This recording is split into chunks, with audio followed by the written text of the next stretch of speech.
ఒక్కసారి కొమ్మూరి గోల్డ్ కి కాల్ చేయండి. తాకట్లో ఉన్న మీ బంగారాన్ని విడిపించి మార్కెట్ ప్రైస్ కి వాళ్ళు కొనుక్కుని మిగతా డబ్బులు మీకు ఇచ్చేస్తారు. హాయ్ హలో నమస్తే వెల్కమ్ టు మనం టీవీ. నేను మీ చార్మి. మనం టీవీ ఉన్నది మన కోసం. ప్రస్తుతం ఎండాకాలం రాబోతుంది. అయితే ఎండాకాలంలో నీళ్లు లేకపోతే పరిస్థితి ఎంత దారుణంగా ఉంటుందో ఒక్కసారి ఊహించుకోండి. అయితే ఆ పరిస్థితి ఖచ్చితంగా ఇప్పుడు పాకిస్తాన్కి రాబోతుంది. ఎందుకంటే ఇప్పటికే వాళ్ళకి సంబంధించి ఇండస్ ఏదైతే మన రివర్స్ ఉంటాయో వాటన్నిటి నుంచి కూడా మనం వాటర్ అయితే కట్ డౌన్ చేయడం జరిగింది. అదే కాకుండా మన సైడ్ నుంచి వచ్చే ఎన్నో వాటర్కి సంబంధించి మనము కట్ డౌన్ చేసేస్తూ వస్తున్నాం. అయితే ఇప్పుడు రవి అని చెప్పేసి మనకి రవి వాటర్ ట్యాప్ అయితే ఇది గత ఎన్నో సంవత్సరాలుగా మనదే, అంటే మన ఆధీనంలో ఉన్నప్పటికీ కూడా దానికి సరిగ్గా అడ్డుకట్ట ఏం లేదు. అంటే అది ఆ వాటర్ ఫ్లో అవుతూ అవుతూ ఇంకా పాకిస్తాన్కి వెళ్ళిపోతుందన్నమాట. వాళ్ళకి ఇంకా వస్తుంది కదా అని చెప్పేసి దాని మీద హక్కు మాదే అనుకున్నారు. అయితే ఇది షాపూర్ ఏరియాకి సంబంధించి అలా వెళ్తూ ఉంటుంది. అయితే ఇప్పుడు దానికి సంబంధించి అది కూడా ఆపేయబోతున్నారు.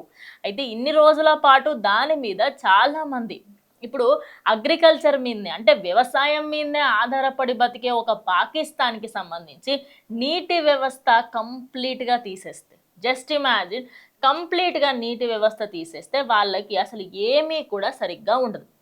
అయితే ఇందులో దీనికి సంబంధించి 1960లో ఎప్పుడైతే నదులకి సంబంధించి విభజన జరిగిందో, అంటే పలానా నది ఇటు, ఆ పలానా నది అటు అని చెప్పేసి, అదేవిధంగా మనకి ఇటు సింధు, అదేవిధంగా ఇంకొక 2-3 వాళ్ళకైతే ఇవ్వడం జరిగింది. ఇక అది కాకుండా ఇండియాకి సంబంధించి మనకి కొన్ని నదులకి సంబంధించిన ఆధిపత్యం మన దగ్గర ఉందన్నమాట.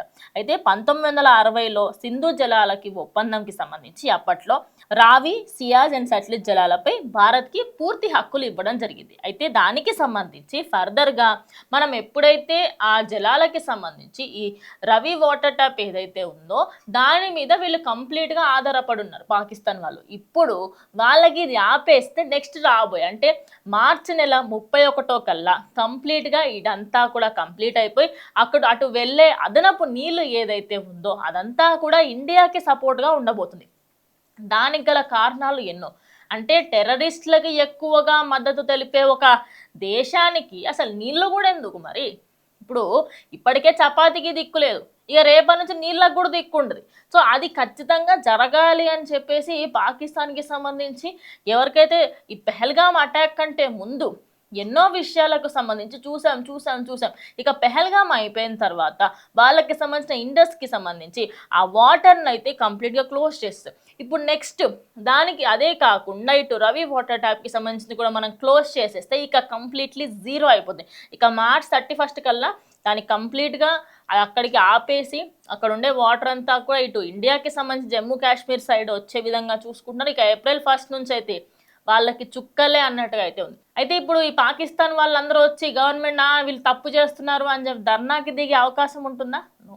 ఎట్టకేలకు వాళ్ళకైతే ఒక రియలైజేషన్ రావాలన్నమాట. అంటే మీరు ఇన్ని రోజుల పాటు ఎవరి మీద అయితే ఆధారపడినా వాళ్ళ మీద టెర్రర్ అటాక్ చేస్తే ఎలా ఉంటుంది, అంటే మీకు తిరుగు దాడి చేస్తే ఎంత దారుణంగా ఉంటుందని తెలియదు. అయితే ఇప్పుడు వాళ్ళు ఇన్ కేసు ఏమన్నా వచ్చి కంప్లైంట్స్ రేస్ చేసినా కూడా ఏమీ లాభం ఉండదు. ఎందుకంటే ఈ నదులు ఏవేవైతే ఉన్నాయో వాటికి సంబంధించిన వాటర్ ఏరియా ఏదైతే ఉందో అదంతా కూడా మనది. కానీ వాళ్ళకి ఇన్ని రోజుల పాటు సరిగ్గా లేకపోవడంతో పోయిన ఏదైతే వాటర్ ఉందో అదంతా వాళ్ళకి వెళ్ళిపోయింది. కానీ ఇప్పటి నుంచి మీకు కంప్లీట్గా ఉండదు. మరి అగ్రికల్చర్కి సంబంధించి అటు రైస్ వీటి మీద ఆధారపడే ఈ దేశం ఇప్పుడు ఇంకా ఎంత బాధలు అనుభవించబోతుంది. అంటే దీనికి మెయిన్ రీజన్ వచ్చేసి టెర్రరిస్టులని పోషించే ఒక దేశానికి నీళ్లు కూడా ఎందుకు? అసలు అలాంటి వ్యవస్థకి సంబంధించి టెర్రరిస్టులకి పొద్దు నుంచి సాయంత్రం దాకా తిండి అంతా మంచిగా పెట్టి మీ ప్రజలనంతా కూడా భ్రష్టు పట్టిస్తున్న అలాంటి దేశానికి ఇలాంటి శిక్ష పడాలని ఈ న్యూస్ తెలిసిన వాళ్ళు చెప్తున్నారు. సో మీరేమనుకుంటున్నారు? అయితే ఈ ఒప్పందంకి సంబంధించి అయితే ఇప్పుడు ఇన్ని రోజుల పాటు వాళ్ళకి వేస్ట్గా పోయిన నీళ్లు మన దిక్కు రాబోతున్నాయి. మనకి ఎట్లయినా బెనిఫిటే ఉంటుంది. ఎందుకంటే ఇండియాలో కొంత గొప్ప నీళ్ళ స్కేర్సిటీ అనేది ఇంకా అంత రాలేదు. సో పాకిస్తాన్లో నీళ్ళ స్కేర్సిటీ రాబోతుంది, నీళ్ళ ధరలు కూడా పెరగబోతుంది. సో మీరేమనుకుంటున్నారు? లాస్ట్ టైమే చాలా అంటే చాలా వార్స్ జరిగాయి, అదేవిధంగా వాళ్ళు ఇష్టం వచ్చినట్టు మాట్లాడారు. కానీ ఈసారి ఎలా ఉండబోతుంది? మీ అభిప్రాయాన్ని ఖచ్చితంగా కమెంట్ చేయండి. సో ఇంకో వీడియోతో మళ్ళీ కలుస్తాను. స్టే ట్యూన్ టు మనం టీవీ.